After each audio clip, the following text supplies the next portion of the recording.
There's a chilling whisper that haunts the velvet curtains of the theater, a tale where the line between illusion and reality blurs into a horrifying masterpiece of deception. What happens when the grandest trick of all is not making something disappear, but making a life vanish forever, right before your very eyes? Tonight, we pull back the curtain on a story of ambition, betrayal, and a murder so audacious, it was disguised as entertainment. Before we dim the lights and the show begins, make sure you subscribe to our channel and hit that notification bell. You won't want to miss a single detail of the mysteries we uncover. Now, settle in, and prepare to witness an act where the final bow was drenched in blood. The Orpheum Grand was a cathedral of dreams, a cavern of velvet and gold where the mundane world melted away under the warm glow of the footlights. For over a century, its stage had hosted the world's most celebrated performers, from opera divas whose voices could shatter crystal to actors who could break hearts with a single soliloquy. But tonight, the Grand belonged to one man, the great Alistair. His real name was Alistair Finch, a name as plain as the grey London streets where he'd grown up. But on stage, he was a whirlwind of charisma and mystery, a man who seemed to have a personal acquaintance with the impossible. His posters, plastered across the city, showed him with eyes that sparkled with a knowing, almost wicked, glint, a deck of cards fanning from his fingertips like a peacock's tail. Prepare to be deceived, the posters dared, and for 2 weeks straight, every seat in the 2,000-person theater had been filled with people eager to take that dare. This was the final night of his sold-out residency, a performance billed as his most daring yet.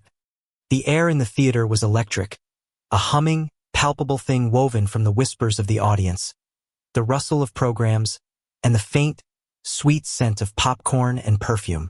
From the plush seats in the stalls to the vertiginous heights of the gallery, every eye was fixed on the magnificent proscenium arch, waiting for the illusion to begin.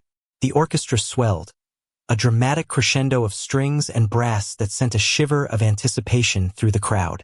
The house lights dimmed, plunging the opulent theater into a shared, intimate darkness. Then, with a percussive crash of cymbals, a single, brilliant spotlight sliced through the gloom, illuminating center stage. There he stood. Alistair was a master of presentation. He wasn't tall, but he commanded the stage with a presence that made him seem gigantic. He wore a tailored tuxedo of midnight blue, the lapels shimmering with silk. His dark hair was slicked back, and his smile was a brilliant slash of white against his tanned face. He bowed, a flourish of theatrical grace, and the applause was deafening. "Good evening, ladies and gentlemen." His voice, amplified by hidden microphones, was a rich, smooth baritone that wrapped around the audience like a velvet cloak. "Welcome to a world where the rules of reality are merely suggestions. A world where what you see," he paused, letting the silence hang in the air, "and what you think you see are two very different things."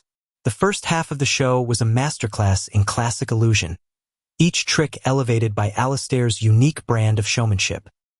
He made his stunning assistant, the ethereal Clara, float in midair, not with clunky wires, but seemingly with a mere wave of his hand and a whispered incantation.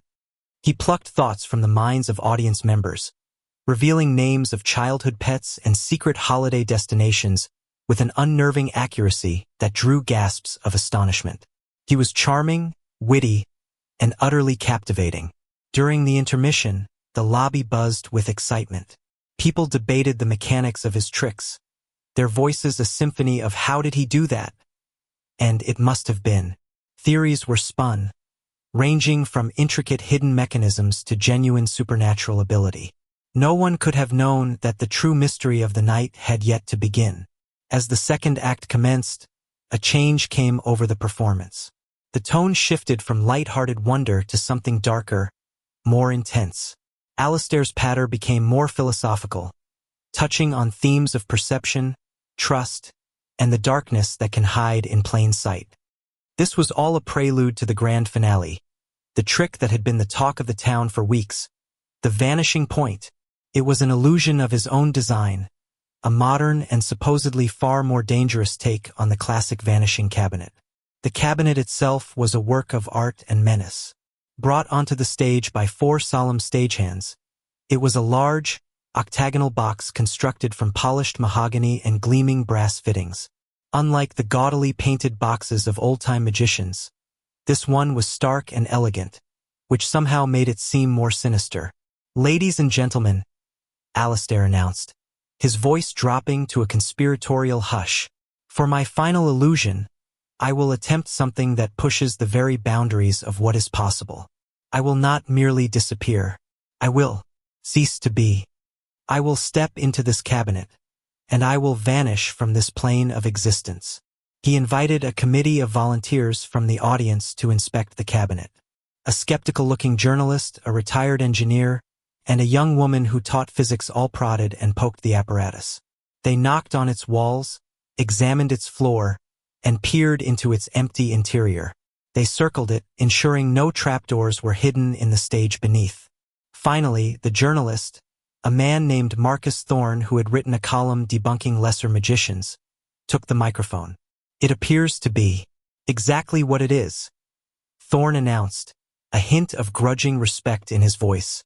"A solid wooden box. No mirrors. No hidden compartments that I can discern." Alistair beamed. "Thank you, Marcus. A glowing review from my biggest critic." The audience chuckled. "Now, if you would all please resume your seats, the final act is about to begin."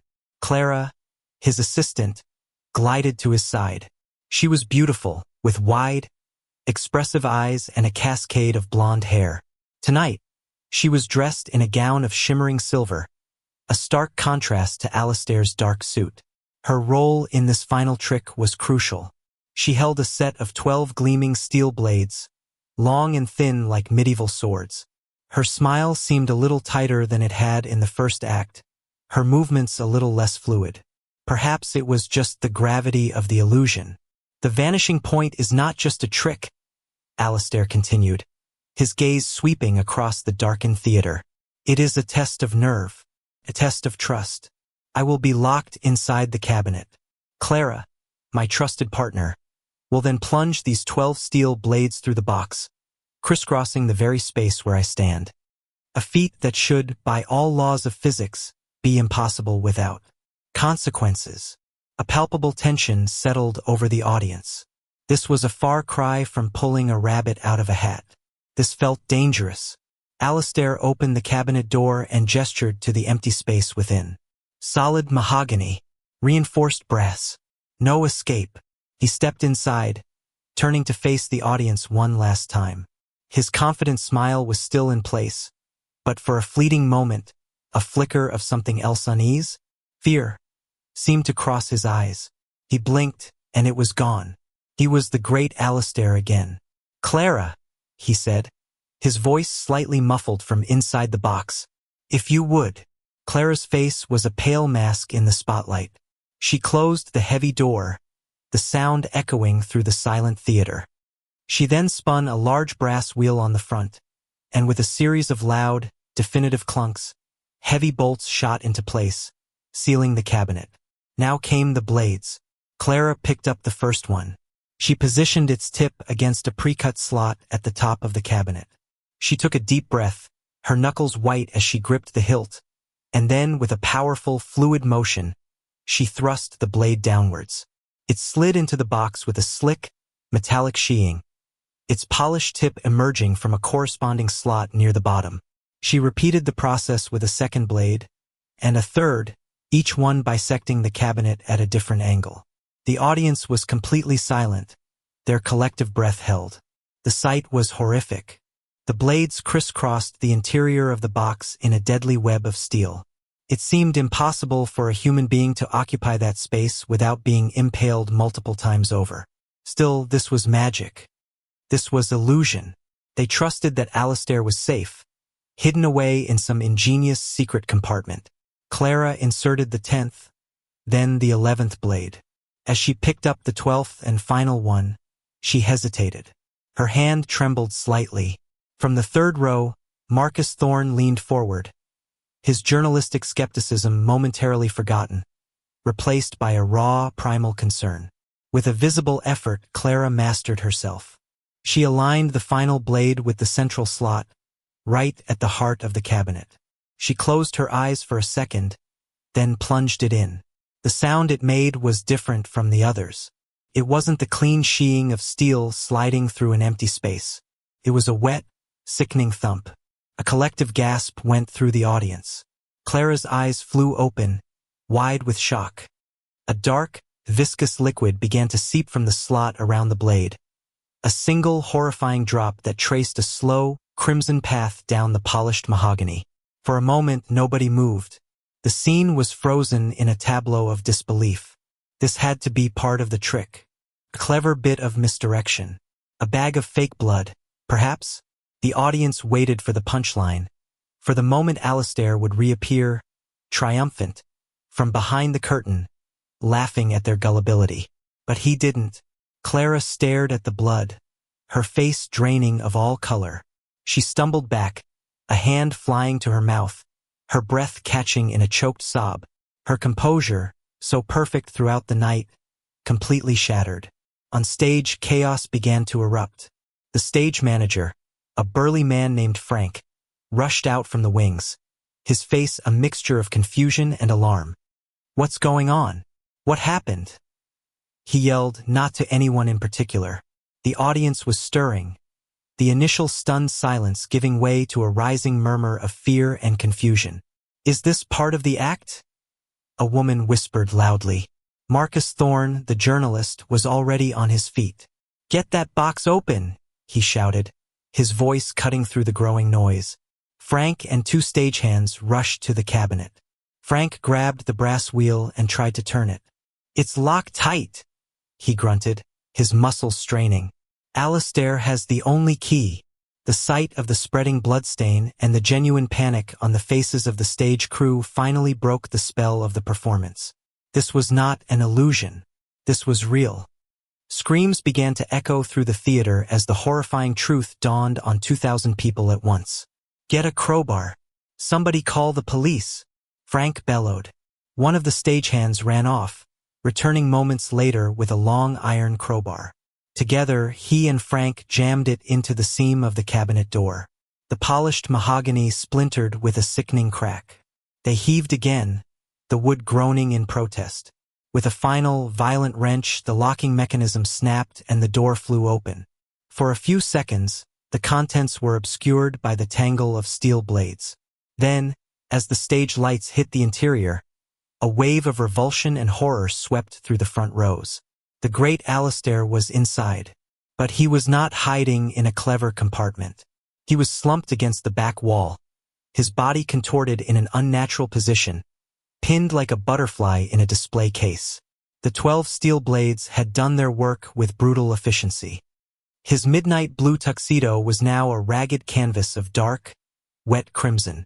The final blade, the one that had made that sickening sound, was lodged directly in his chest. His eyes were open, wide with a final, uncomprehending shock. The charming, knowing glint was gone, replaced by the vacant stare of death.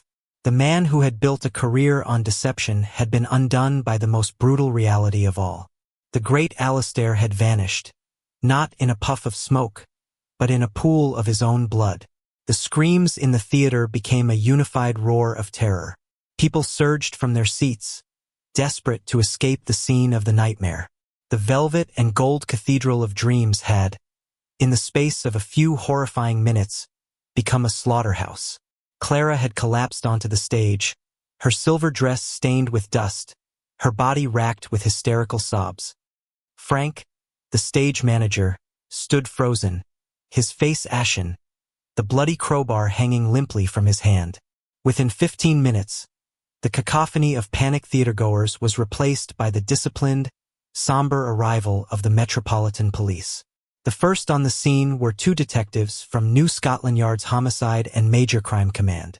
The senior officer was Detective Chief Inspector James Corbin. He was a man in his late 50s, with a weary face that looked like it had been carved from old oak. His trench coat was rumpled. His hair was a messy thatch of gray, but his eyes were sharp and missed nothing.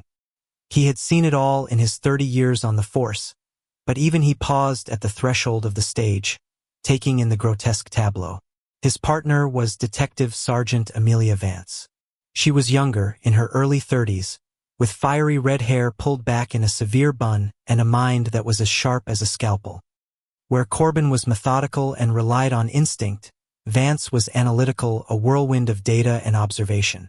"Well, Ames?" Corbin murmured, his voice a low, gravelly rumble. "They say every magic trick is made up of 3 parts. The pledge, where the magician shows you something ordinary. The turn, where he makes it do something extraordinary. And the prestige, the part with the twists and turns, where lives hang in the balance." He gestured grimly towards the bloody cabinet.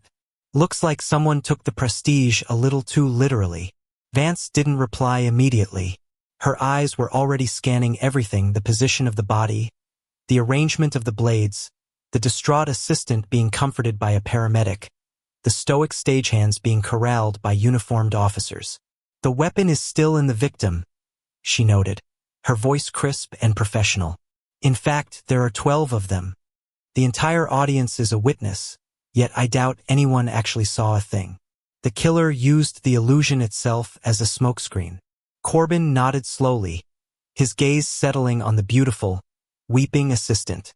"Every magician needs a lovely assistant," he said, a note of melancholy in his voice. "Someone to misdirect the audience while the real work is being done." He looked at Vance. "Our job is to figure out what the real work was here tonight. And who was doing the misdirecting." He took a deep breath, the air still thick with the smell of grease paint and now of blood. He stepped onto the stage, the polished floorboards creaking under his weight. The show was over. The investigation had just begun. The Orpheum Grand, which only an hour ago had been a vessel of shared wonder, was now a sterile and silent crime scene. The velvet seats stood empty, mute witnesses to the horror they had overseen. The golden cherubs on the ceiling seemed to look down with somber, painted eyes. The glamour had evaporated, leaving behind the cold, harsh reality of forensic floodlights and the methodical hum of the police investigation. DCI Corbin stood center stage, his hands deep in the pockets of his trench coat, observing the grim theater of it all. The body of Alistair Finch was still in the cabinet, awaiting the arrival of the pathologist. Forensic officers in white paper suits moved with quiet efficiency, dusting for prints, collecting samples, and documenting every angle of the grotesque scene with the dispassionate flash of their cameras. The 12 steel blades glittered malevolently under the harsh lights, a deadly sculpture in which the magician was the centerpiece. "Right," Corbin said, his voice echoing slightly in the vast, empty hall. "Let's start with the cast. Ames, you take the assistant. Her name's Clara. Be gentle, she's in shock, but see what you can get. I'll talk to the stage manager, Frank." Sergeant Vance nodded, her notebook already in hand. She found Clara in what had been Alistair's dressing room. The room was a chaotic reflection of its former occupant. Costumes hung on a rack, half-eaten food sat on a plate, and books on the history of magic were piled high. It smelled of sweat, cologne, and anxiety. Clara was wrapped in a thick police blanket, her shimmering silver gown now looking like a cruel joke. Her makeup was a mess of tear tracks, and she trembled uncontrollably, staring at a fixed point on the wall. A uniformed female officer sat with her, offering a cup of tea that went untouched. "Clara," Vance said softly, her voice gentle but firm. "My name is Detective Sergeant Vance. I need to ask you a few questions." Clara didn't look at her. "He's dead," she whispered, her voice raw. "I killed him. I pushed the blade in." "You were part of an illusion," Vance corrected smoothly. "You did what you were supposed to do. Someone else turned it into a murder. Can you tell me what was supposed to happen?" Slowly, haltingly, Clara began to speak. "The cabinet. It has a false back. It's a classic design, but Alistair perfected it. When I close the door, he has exactly 5 seconds to trigger a hidden latch with his heel. The back panel springs open silently into a V-shape, giving him just enough room to squeeze into a concealed compartment behind. The blades are designed to slide into the main chamber, completely missing the compartment. They're real, but they're just stage dressing. It's all about timing. And tonight, Vance prompted. Did anything seem different before the trick began? Clara frowned, trying to push through the fog of shock. He was agitated all day. Usually, before a show, he's in a state of deep focus, almost a trance. But today he was restless, pacing. He had a huge argument with our producer, a man named Arthur Blackwood, this afternoon. I could hear them shouting through the door. What were they arguing about? Money, I think, Clara said, her voice faint. Alistair wanted to take the show to Las Vegas. He said Blackwood was holding him back, skimming from the profits. Alistair called him a parasite in a cheap suit. Vance made a note. Motive number 1. Financial dispute. And what about you and Alistair? What was your relationship? Clara's gaze finally dropped to her lap. We were involved, she admitted quietly. We have been for a year.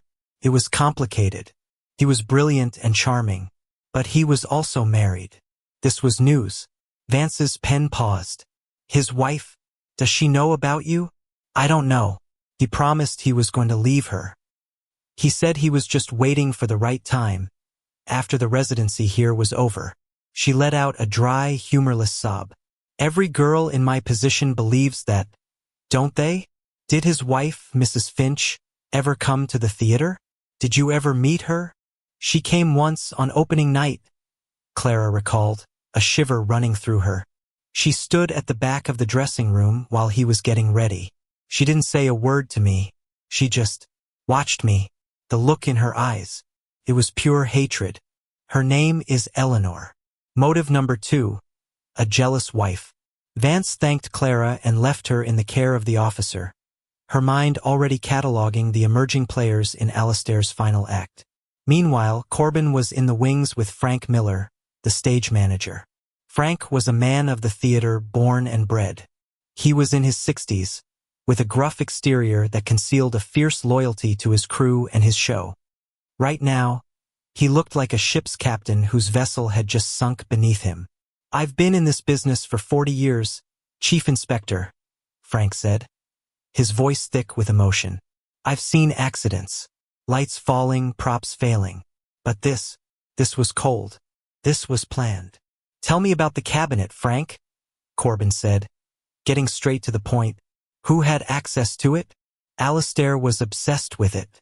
Kept the design blueprints under lock and key. Only me, him, and my 2 senior stagehands, Billy and Tom, were ever allowed to handle it. We bring it on, we take it off. That's it. No one else touches it. So it was working correctly before the show? Frank nodded emphatically. Perfectly. We did a full run-through this afternoon, around 3 p.m. Alistair went through the whole sequence. Latch worked. Blades went in. He popped out the back smiling like he always did. It was perfect. And between that run-through and the final performance tonight, was the cabinet left unattended? Frank's face creased as he thought. It was on stage, covered with a dust sheet. The stage was quiet between 5 and 7 p.m. The crew takes a dinner break. But the theater is locked. The only people with keys are me, Alistair, and the theater owner, Mr. Blackwood. Arthur Blackwood, the producer, the man Alistair had argued with. Corbin's interest peaked. This argument with Blackwood. You hear it. Hard to miss it, Frank grumbled. Blackwood's office is right next to the workshop. Shouting match. Alistair was furious, said Blackwood was cooking the books. Blackwood was yelling back that Alistair's ego was out of control and his Vegas ambitions would bankrupt them both. Corbin looked around the vast, dark stage. It was a self-contained world, with its own rules, its own hierarchies, and its own secrets. Any one of the people in this world could have had a reason to want Alistair gone. The investigation fanned out. Vance began interviewing the 2 stagehands, Billy and Tom. They were young, strong lads who had worshipped Alistair. They confirmed Frank's story. The cabinet was working perfectly during the rehearsal. They had noticed Alistair seemed on edge, but he often was before a big show. They also mentioned someone else who had been backstage, someone who wasn't usually there, a rival magician. His name is Julian Thorne, Billy said. Goes by the Mesmerist. He and Alistair had a bitter rivalry. Came up at the same time. Alistair got the big break, the theater residency. Julian ended up doing corporate gigs and cruise ships. He was here tonight, had a ticket for the front row. Vance did a quick search on her phone. Julian Thorne was not just a rival. He was the younger brother of Marcus Thorne, the skeptical journalist Alistair had called up on stage. It was an interesting coincidence. A very interesting one. Motive number 3, professional jealousy. Corbin found Arthur Blackwood in his opulent office overlooking the main street. The producer was a stark contrast to the grease paint and grit of the backstage area. He was impeccably dressed in an expensive suit, a silk handkerchief peeking from his pocket. He was on the phone, speaking in hushed, urgent tones. When he saw Corbin, he ended the call abruptly. "Chief Inspector, this is a tragedy, an absolute catastrophe," Blackwood said, his voice smooth and practiced, but his eyes were shifty. Alistair was a genius. A troubled genius, perhaps, but a genius nonetheless. "I understand you and Mr. Finch had a disagreement earlier today," Corbin said, his tone casual. Blackwood waved a dismissive hand. "Artistic temperament, Chief Inspector. Nothing more. We disagreed about the future of the show. I felt a longer London run was the sensible financial move. He had his heart set on the glitz of Las Vegas. We argued, yes, passionately, but we were partners. His success was my success. And his death is now your financial catastrophe?" Corbin countered, watching the man for a reaction. A flicker of anger crossed Blackwood's face before it was replaced by a mask of sorrow. "To put it so crudely, yes. This show is insured, of course, but the loss of a star like Alistair is incalculable."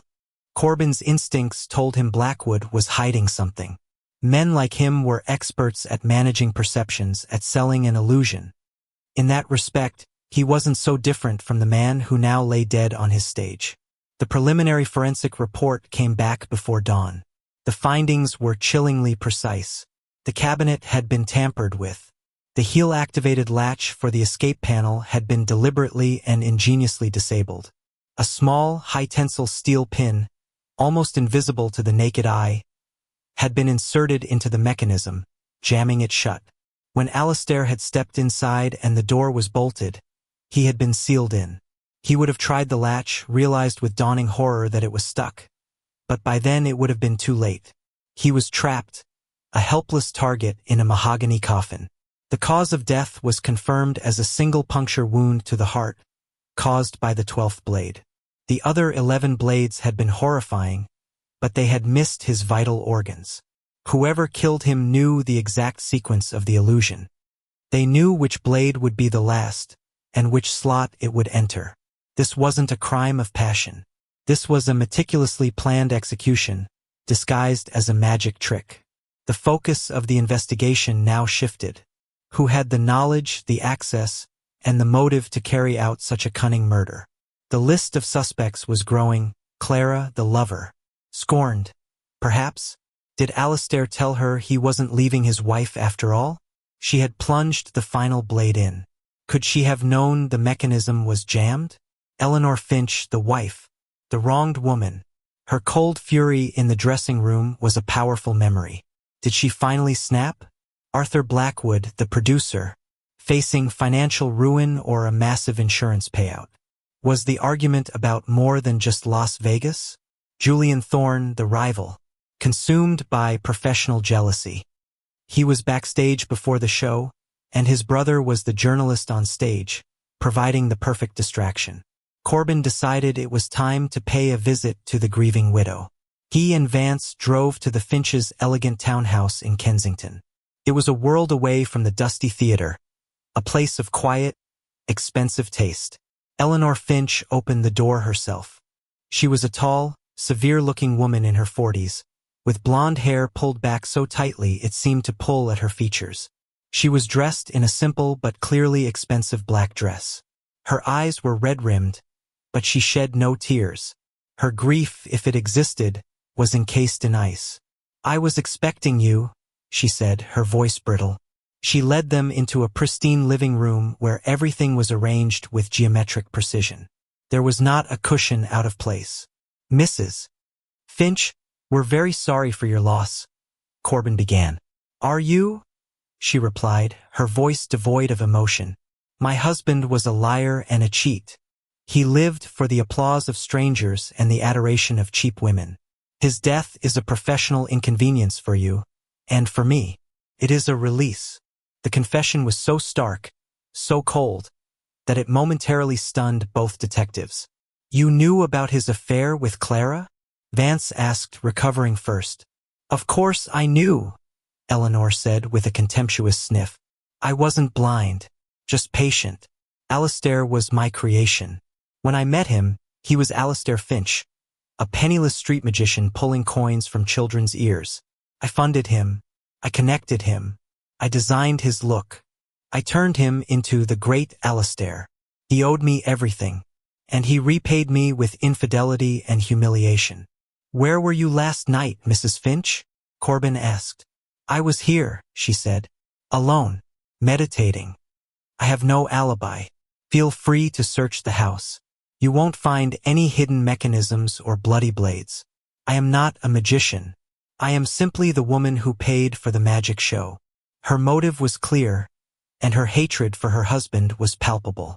But her alibi, or lack thereof, felt too convenient, too rehearsed.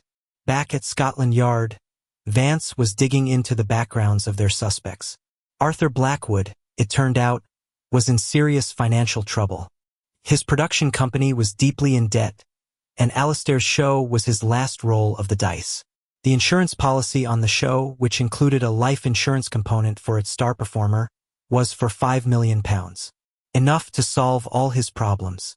The rivalry between Alistair and Julian Thorne was also more intense than they'd first thought. Vance found articles in magic trade journals detailing their public spats. Alistair had once publicly accused Julian of stealing one of his early illusions. Julian had retaliated by calling Alistair a sellout who cared more for fame than the art of magic. Julian's brother, Marcus, the journalist, had also written several scathing articles about Alistair, questioning his originality and dismissing his act as style over substance. Could the two brothers have conspired together? The detectives were trapped in a house of mirrors, where every angle of inquiry revealed a new, distorted possibility. The assistant with the trembling hand, the wife with the heart of ice, the producer with the mountain of debt, the rival with the burning grudge. They all had a motive. They all had a sliver of opportunity. Corbin stared at the crime scene photos spread across his desk. The image of the mahogany cabinet dominated them all. It was the centerpiece of the crime, the murder weapon, and the key to the entire mystery. The person who did this knew that cabinet inside and out. "Ames," he said, rubbing his tired eyes. "They knew its secrets better than Alistair himself. They didn't just want to kill him. They wanted to destroy his legacy, to turn his greatest illusion into his tomb." Vance nodded, circling a detail on one of the photos. It was a close-up of the small hole where the killer had inserted the disabling pin. "They would have needed access, time, and the right tool," she said. "And they would have needed to be absolutely certain that no one would check the mechanism between the time they sabotaged it and the time of the performance." Their timeline placed the sabotage as happening sometime between the 3 p.m. rehearsal and the 9 p.m. show. A 4-hour window. Frank, the stage manager, said the stage was empty between 5 and 7, Corbin mused. But someone had a key. Blackwood. And Alistair himself. Could someone have stolen Alistair's key? The thought hung in the air. The killer wasn't just an outsider with a grudge. They could be someone from within Alistair's own inner circle. Someone who had smiled at him, worked with him, and then, in the shadows of the empty theater, had carefully, methodically, arranged his death. The trust, the partnership, the magicite had all been part of one grand, deadly illusion. And the detectives were still in the dark, watching the show, trying to figure out how the trick was done. The investigation had reached a critical stage. DCI Corbin and DS Vance had 4 credible suspects, each with a compelling motive and a sliver of opportunity. The case felt like one of Alistair's own illusions, a complex web of misdirection where the truth was hidden in plain sight, yet tantalizingly out of reach. They needed a breakthrough, a crack in the facade of one of their players. Corbin decided to apply pressure. He called all 4 main suspects, Clara, Eleanor Finch, Arthur Blackwood, and Julian Thorne, back to the Orpheum Grand. He wanted to see them in the environment where the crime took place, to observe their reactions, to watch how they interacted with each other.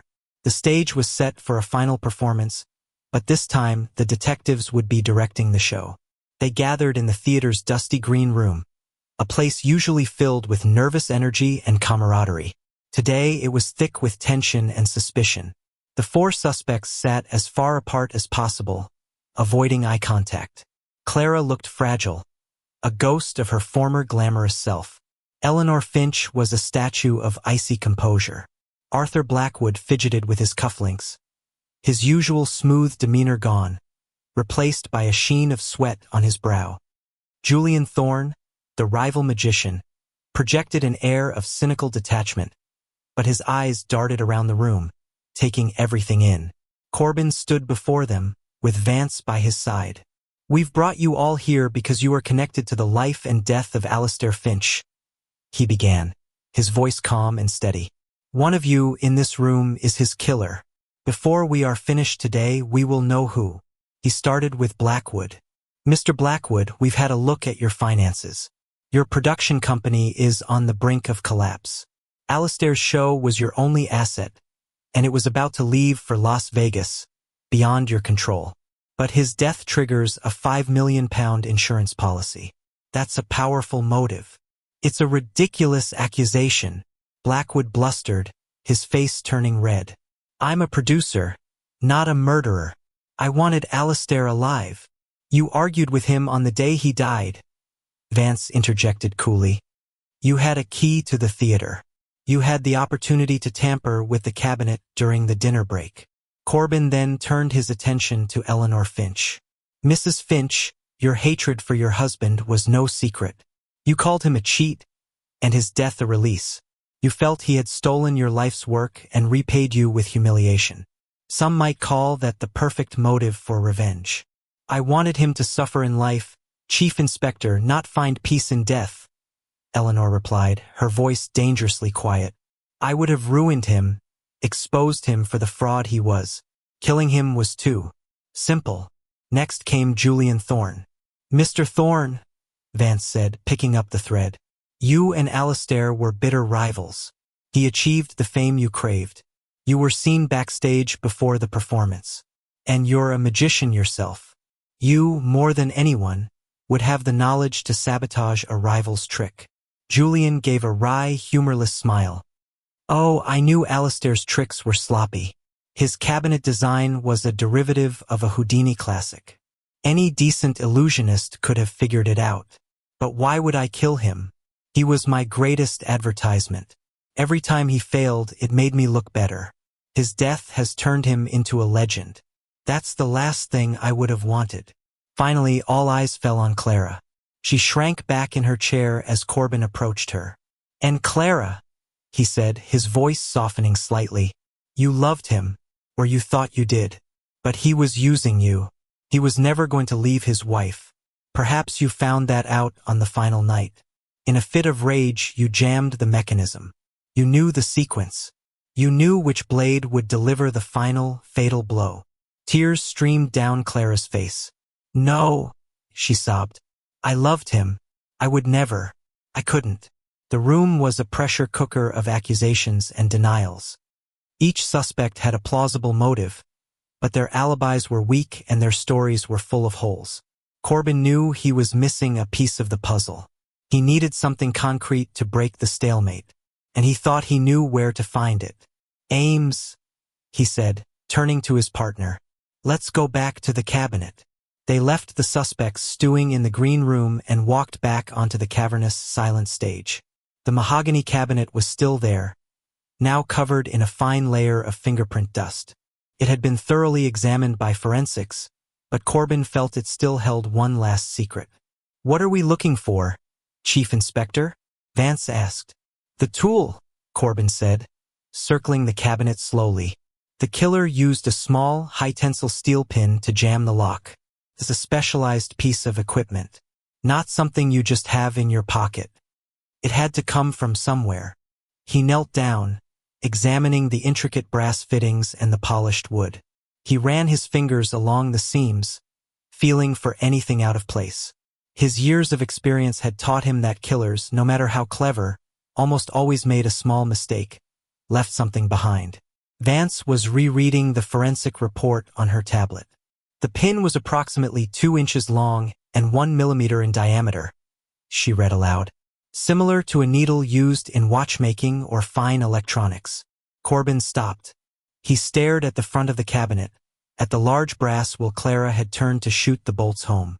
It was ornate with decorative spokes. He looked closer, his eyes tracing the intricate metalwork. And then he saw it. Tucked away, disguised as part of the decorative design on one of the spokes of the wheel, was a tiny, almost invisible hole. It was a pinhole no bigger than the tip of a needle. It wasn't part of the original design. It was a recent addition. Ames, he said, his voice low with excitement. Look at this. Vance knelt beside him. She saw the hole immediately. A modification, she breathed. Why? It's a hiding place, Corbin said, his mind racing. The killer needed to get the pin to the cabinet without being seen carrying it. So they hid it on the cabinet itself. They modified the wheel, creating a tiny sheath to hold the pin. Then, during the show, all they had to do was pluck it out, jam the lock, and dispose of the pin. But who would have had the skill and opportunity to make such a modification? It would require intricate metalwork, the kind of skill a watchmaker or a jeweler might possess. Or an illusionist. Vance finished the thought for him. Someone who builds their own props. Corbin stood up, a grim certainty settling on him. Julian Thorne called Alistair's design sloppy and derivative. He bragged about how any decent illusionist could have figured it out. He was displaying his superior knowledge. And his brother, Marcus, Vance added, the pieces clicking into place. The skeptical journalist. Alistair invites him on stage to inspect the cabinet. What a perfect opportunity for misdirection. While everyone is watching Marcus prodding the walls, Julian, sitting in the front row, could have made his move. But something still didn't fit. How could Julian, from the audience, have sabotaged a lock on the back of the cabinet? It wasn't Julian, Corbin said suddenly. He looked at Vance, his eyes alight with understanding. It was his brother, Marcus Thorne. Vance stared at him. The journalist?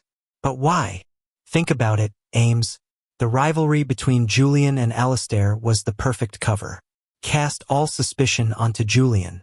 But Marcus had his own reasons to hate Alistair. Alistair's fame had overshadowed his brother's career. Marcus, the older brother, probably felt responsible, protective. He wrote all those scathing articles trying to tear Alistair down, but it only made Alistair more famous. He decided to take a more direct approach. The whole scene replayed in Corbin's mind, but now with a terrifying new clarity. Alistair calls Marcus on stage. The perfect, arrogant showman, inviting his biggest critic into the spotlight. Marcus inspects the cabinet, circling it. He has his back to the audience for a few moments as he examines the rear. That's when he does it. He plucks the pre-planted pin from its hiding place on the wheel, and with the deftness of a pickpocket, inserts it into the mechanism. It would take less than a second. No one would see it. They were all watching his face, waiting for his verdict. And the motive? Vance asked, catching up. Just to help his brother's career? I think it's more than that, Corbin said. Let's pay another visit to the journalist. They found Marcus Thorne in the bustling newsroom of his newspaper. He seemed surprised to see them. He was working on a story, the headline visible on his screen, "The Final Illusion, the tragic death of the great Alistair." "Chief Inspector," he said, a little too quickly. "Any progress?" "We've made an arrest," Corbin said, his voice flat. He was bluffing, but he watched Marcus's face carefully for a reaction. There was a flicker of something in the journalist's eyes, relief, quickly masked. "You've arrested my brother, haven't you?" Marcus said, affecting a tone of weary resignation. "I told you his jealousy was consuming." "No," Vance said, stepping forward. "We haven't arrested your brother. We're here to talk about you." She laid a photograph on his desk. It was a crime scene photo of the modified brass wheel, with the tiny pinhole circled in red. Forensics found this, a custom modification, a hiding place for the pin used to jam the lock. "We also found microscopic brass filings, consistent with this wheel, on the cuffs of the shirt you were wearing that night. The shirt you so kindly provided as part of your witness statement." Marcus Thorne stared at the photograph, and all the color drained from his face. The confident, cynical journalist evaporated, leaving a pale, trembling man. "You planned it perfectly," Corbin continued, his voice relentless. "You used your position as a journalist to get close to Alistair. You cultivated this image of the hardened skeptic, knowing that Alistair, with his massive ego, wouldn't be able to resist the challenge of winning you over. He played right into your hands, inviting you on stage, making you part of the act. It was for Julian." Marcus finally burst out, his voice cracking. "Alistair stole everything from him. An illusion Julian designed in his youth. Alistair saw it, refined it, and claimed it as his own. It was the foundation of his entire career. He built his palace of fame on my brother's stolen dreams. I watched my brother, the true genius, struggle in obscurity while that charlatan basked in the spotlight." "So you decided to write the final act yourself," Corbin said grimly. "You sabotaged the cabinet, knowing exactly what would happen. You knew Clara would plunge in the blades. You knew the sequence. You knew which one would kill him. You framed his lover, his wife, his partner, and even your own brother, all to cover your tracks. The confession, when it came, was a torrent of pent-up rage and resentment." Marcus explained how he had studied the cabinet during previous performances, how he had used his press credentials to gain backstage access to examine it up close. He had practiced the move, plucking the pin and inserting it hundreds of times at home. He was the ultimate stagehand in a drama of his own creation. The final, shocking twist was that the critic had become the killer. Back at the Orpheum Grand, the other suspects were released. The news of Marcus's confession sent a shockwave through them. Clara wept with a mixture of grief and relief. Blackwood looked shaken, realizing how close he had come to taking the fall. Eleanor Finch received the news with the same icy composure she had shown all along, a flicker of what might have been satisfaction in her cold eyes. Julian Thorne was devastated, not by Alistair's death, but by the knowledge that his own brother had committed murder in his name. Weeks later, DCI Corbin stood outside the theater. The posters of the great Alistair were gone, replaced by an announcement for a new musical. The magic was over. The crowds had moved on. He thought about the nature of illusion. Alistair had spent his life deceiving people for their entertainment, creating a world of wonder out of smoke and mirrors. But the deceptions that had led to his death were far more ordinary and far more lethal. Jealousy, greed, betrayal, and a brother's twisted love. Marcus Thorne had created one last perfect illusion. He had made a brutal murder, committed in front of 2,000 people, look like a tragic accident. He had turned the theater of dreams into his personal stage for revenge. But in the end, even the most perfect illusion must face the harsh light of reality. The curtain had fallen, and the truth had finally taken its bow. The greatest tricks are the ones that unfold right before us, hidden not by magic, but by our own assumptions. The story of the great Alistair is a haunting reminder that the most dangerous secrets often lie behind a smiling face and a well-rehearsed performance. If this descent into the dark heart of illusion captivated you, make sure to subscribe and turn on notifications. We have many more curtains to pull back and many more mysteries to solve. Until next time, question everything you see.